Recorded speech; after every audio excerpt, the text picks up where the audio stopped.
stature, I think there should be quietness to the issue. Shri Prakash Singh Baraik.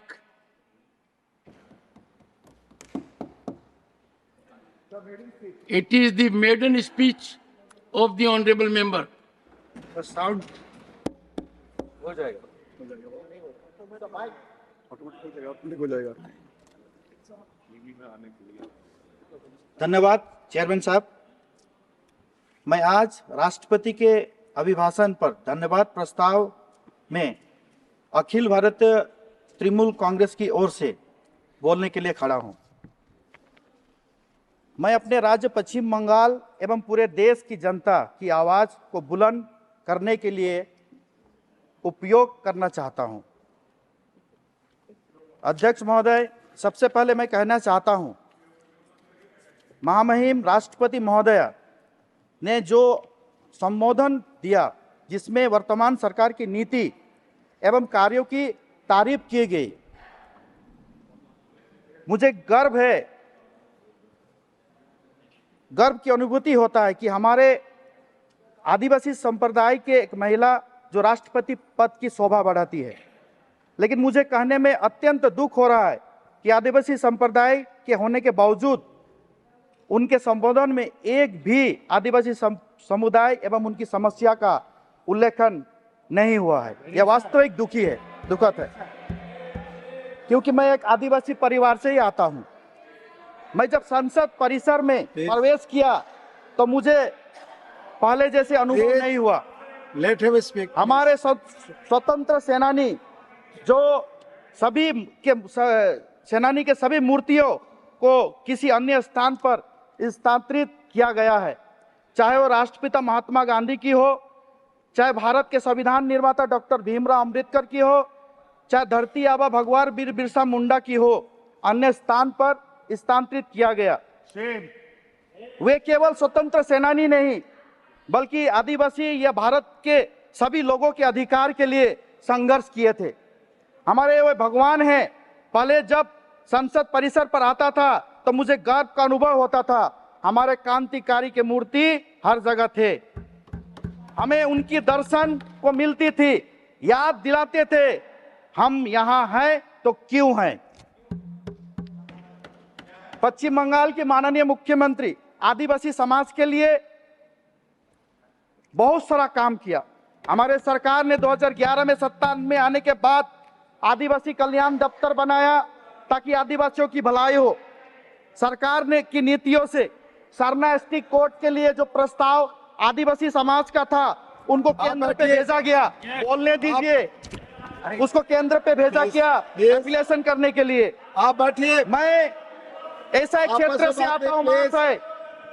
माननीय संजय सिंह जी आप भी चुप रहे और आप सब चुप रहे प्लीज। मैं ऐसा एक क्षेत्र से आता हूँ महाशय जो बंगाल के एक ऐसा क्षेत्र है जो चाय बागान से प्रसिद्ध है एवं एक चाय बागान का बेटा हूँ, खुद भी चाय श्रमिक हूँ। माननीय मुख्यमंत्री ममता दीदी के आशीर्वाद से ये बंगाल में बैठे नॉर्थ बंगाल के जितने भी चाय बागान, चाहे वो आदिवासी, राजवंशी, बोरो, टोटो, राभा, मेज, बंगाली, बिहारी, ये कम्युनिटी के बसवास है, उनका रिप्रेजेंट करने के लिए इस जगह पे मैं आया हूं। पहले मुझे बोलने का मौका दीजिए। वहां दिन रात जो मेहनत करते हैं चाय बागान के मजदूर, जो चाय श्रमिक है, जो आदिवासी है, इस देश पे तो चाय की चर्चा होती है लेकिन चाय मजदूरों की चर्चा नहीं होती है जो चाय बनाते हैं। एक भी मजदूर की चर्चा नहीं होती है। सबसे पहले 1951 अमेंडमेंट एक्ट को चेंज कीजिए। 99% पॉपुलेशन जो चाय की प्रोडक्टिविटी करती है वो ट्राइबल एवं आदिवासी है। 11 स्टेट में चाय का प्रोडक्टिविटी होता है लेकिन चाय बागान के मजदूरों का हालत क्या देखे आप कभी भी ये काम नहीं किए। चाय बागान का मजदूर का क्या अवस्था है ये आपको मालूम नहीं है, क्योंकि आप चाय बागान के नहीं हैं। मैं चाय बागान का वर्कर हूं, वहां का बेटा हूं, अधिकार है मुझको बोलने का। आज इस स्थिति में चाय बागान है जो केंद्र शासित 4 चाय बागान बानरहाट, चूना भट्टी, न्यू डुअर्स एवं कारबाला टी स्टेट जो जलपाईगुड़ी जिला में आता है एवं पश्चिम बंगाल से रिलेटेड है, जो केंद्र सरकार चलाता है। ये चाय बागान अभी कई महीना से उनका पेमेंट रोका गया, प्रोविडेंट फंड रोका गया, ग्रेजुटी रोका गया, करोड़ों रुपया का बकाया पैसा रोका गया। किसने रोका? माननीय आप ही लोग ने रोका। एवं ये चाय बागान के मजदूर बेहोश होके NH-31 के में जाके धर्मघट पे बैठे हैं। इसके पहले भी हम लोग प्रोविडेंट फंड की आवाज उठाए, इसके पहले भी हम लोग PF की आवाज उठाए। जो मजदूर 250 रुपया की हाजिरा में काम करता है, उसका 12% पैसा काट के PF ऑफिस में जमा किया जाता है। किसका ऑफिस है PF ऑफिस? केंद्र शासित का दफ्तर है। जो मजदूर 58 साल में रिटायरमेंट के बाद में ये दफ्तर, उनका पैसा उनको नहीं मिलता है। मालूम है क्यों? आधार मैचिंग के लिए। एक चाय बागान का मजदूर जब प्लाकिंग करता है तो उनका हाथ छिल जाता है, आधार उनको एब्जॉर्ब करने नहीं सकता, आधार नहीं सकता। 58 साल के बाद में म्यूचुअल अंडरस्टैंडिंग करना चाहिए। चाय बागान का मजदूर को प्रोविडेंट फंड देना चाहिए एवं ग्रेजुटी देना चाहिए। ये मजदूर बहुत दुख कष्ट से हम लोगों को पढ़ाएं। आज इसी तरह आवाज को रोकने का कोशिश हो रहा है। आज केंद्र सरकार द्वारा जो नीति एवं प्रोविडेंट फंड की जो घोषणा, जिसके कारण चाहे मजदूरों को उनकी समस्या का समाधान नहीं हो रहा है। माननीय मुख्यमंत्री के उद्योग से, पश्चिम बंगाल की माननीय मुख्यमंत्री ममता दीदी के उद्योग से चाय बागानों में करीबन 25 बागान पे हॉस्पिटल बनाया जा रहा है, 53 बागान पे क्रेश हाउस बनाया जा रहा है। बिना पैसा में राशन, बिना पैसा में पेयजल की व्यवस्था राज्य के माननीय मुख्यमंत्री ने कर रही है। तो 1998 साल पंचायती राज जो चाय बागान पे हुआ, उसके बाद में सरकार हर काम राज्य सरकार कर रही है, लेकिन रिस्पॉन्सिबिलिटी केंद्र सरकार का भी है। सेंट्रल एक्साइज ड्यूटी बोलिए, बट टैक्स बोलिए, चाय केंद्र को के पास भी टैक्स आता है। तो क्यों इस बागानों के लिए केंद्र सरकार कुछ नहीं करती? बागान जब बंद होता है, आप लोग एप्लीकेशन लगाते हैं, हम लोग जाके उस बागान को खोलने का कोशिश करते हैं। आप सरकार की विफलता ही नहीं साबित करती। पिछले 10 वर्ष केंद्र सरकार अपनी नीति के माध्यम से बंगाल की ही नहीं, देश के युवाओं को धोखा दिया। प्रधानमंत्री महोदय 2014 में वादा किए थे हर साल 2 करोड़ नौकरी होगी। 10 साल बीत गए, इस वादे का क्या हुआ? हर साल नौकरियों की कटौती होती जा रही है। वास्तविकता यह है 10 वर्षों में बेरोजगार का स्तर बढ़ते ही जा रहा है।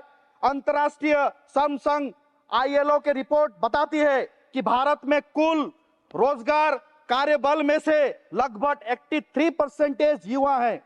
संसद के रिकॉर्ड के अनुसार में इस वर्ष 7,22,000 की नौकरी है दी गई। कुल बेरोजगार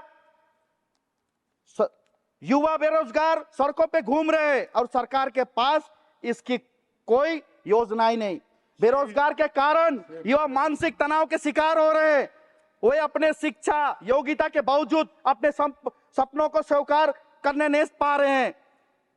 सरकार start up India, make in India की बात करती है, जैसे नारे लगाती है, लेकिन इन नारों का हश्र क्या हुआ आप सभी को मालूम है। यह साफ दर्शाती है बेरोजगार संबंधी वादे को पूरा करने में असफल रही है सरकार। इसका असर समाज में व्यापक रूप में देखा जा रहा है। इस बेरोजगारी की वजह से युवाओं को आत्मविश्वास टूट रहा है। सरकार की नीतियों ने भारत शिक्षा प्रणाली को तहस नहस कर दिया। NET एवं UGC जैसे प्रमुख परीक्षार्थियों के प्रश्न पत्र लीक हो गए। लगभग 7 वर्षों में 70 बार ये लीक हुआ। इसका असर पूरे छात्र को देना पड़ रहा है एवं छात्रों को ही नहीं, उनके माँ बाप को भी देना पड़ रहा है, क्योंकि उनका भविष्य उनका माँ बाप बनाता है। जो बच्चे दिन रात तैयारी करते हैं, अंत में पता चलता है पेपर लीक हो गया, ये उनके लिए सराहना है, पल होता है। उनके सालों की मेहनत सरकार ने की लापरवाही को से बर्बाद कर दिया। वह मेहनत सिर्फ बच्चों ही नहीं, उनके माँ बाप एवं परिवार के लोग भी करते हैं। अपने सपनों को आप ऐसे मत नोचिए, उनकी उड़ान को मत रोकिए। इन बच्चों का एक आंसू का हिसाब देना पड़ेगा आपको। एक आंसू की हुकूमत के लिए खतरा है। तुमने देखा नहीं आंखों का समुंदर होना। छात्रों को उन्हें अपने भविष्य के प्रति कोई आशा नहीं दिख रहा है। यह स्थिति अन्यथा चिंताजनक है। हमें इसे बदलने की ठोस कदम उठानी की जरूरत है। युवाओं को बिना देश विकास संभव नहीं। हमें यह सुनिश्चित करना होगा हमारे युवा पा सके एवं उचित शिक्षा पा सके, ताकि देश के विकास के लिए योगदान हो। सरकार ने बड़ी धूमधाम से वादे के साथ एनटीए का उद्घाटन किया।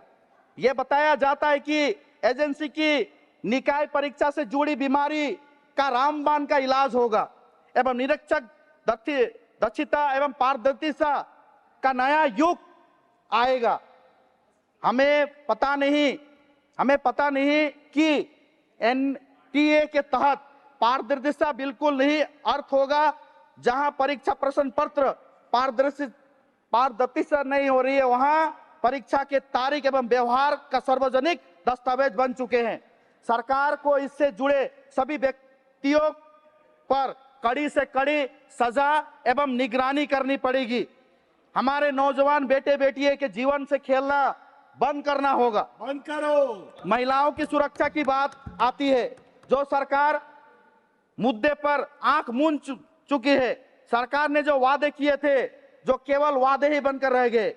महिलाओं की सुरक्षा के लिए ठोस कदम नहीं उठाया गया। महिला आज भी अपने घरों एवं सड़कों पर, कार्यस्थल के असुरक्षित महसूस करते हैं।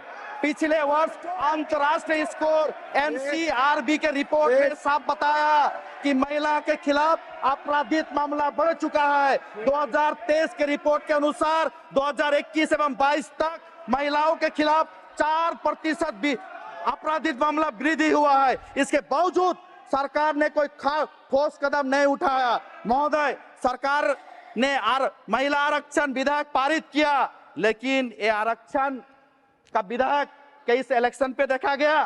सीखिए तृणमूल की गवर्नमेंट से, माननीय मुख्यमंत्री ममता दीदी के गवर्नमेंट से, लोकसभा बोले व राज्यसभा बोलिए, आरक्षण महिलाओं को मिला, जिसका रिजल्ट आज दोनों हाउस में दिखा जा रहा है। महिलाओं की सुरक्षा के लिए दीदी ने बहुत काम किया, राज्य के माननीय मुख्यमंत्री ने। एवं इतना ही नहीं, जो बेटी पढ़ती हैं उनका साल में 750 रुपया करके मिलता है। एवं बेटी को उम्र जब 18 साल होता है, उनका अकाउंट में 25,000 रुपया मिलता है हायर एजुकेशन के लिए। और जो बेटी की शादी का उम्र होता है, उनके माँ बाप का अकाउंट में 25,000 रूपश्री का पैसा मिलता है। एवं सबसे बड़ी बात 140 करोड़ की जनता की आबादी है भारत, एवं 11 लाख की पॉपुलेशन की आबादी है बंगाल, जिसमें 11 करोड़ की आबादी है बंगाल, जिसमें साबित हो गया लक्ष्मी भंडार प्रकल्प, this is the big achievement to us, हमारे लिए बहुत बड़ी चीज है, जो माता बहने एवं बेटियों के अकाउंट पे, जो विवाहित होते हैं उनका अकाउंट पे, जो ST/SC है 1200 रुपया, एवं जो लोग अदर कास्ट जनरल कास्ट है उनका अकाउंट पे 1000 रुपया करके मिलता है उनका परिवार चलाने के लिए। सरकार को सक्षम होना पड़ेगा। एकमात्र केवल विरोधी को दबा के नहीं, सबको मिला के काम करना पड़ेगा। सबसे बड़ी बात, हमें सबको लेके चलना है, राष्ट्र निर्माण का काम करना है, जिसमें सबका योगदान रहे।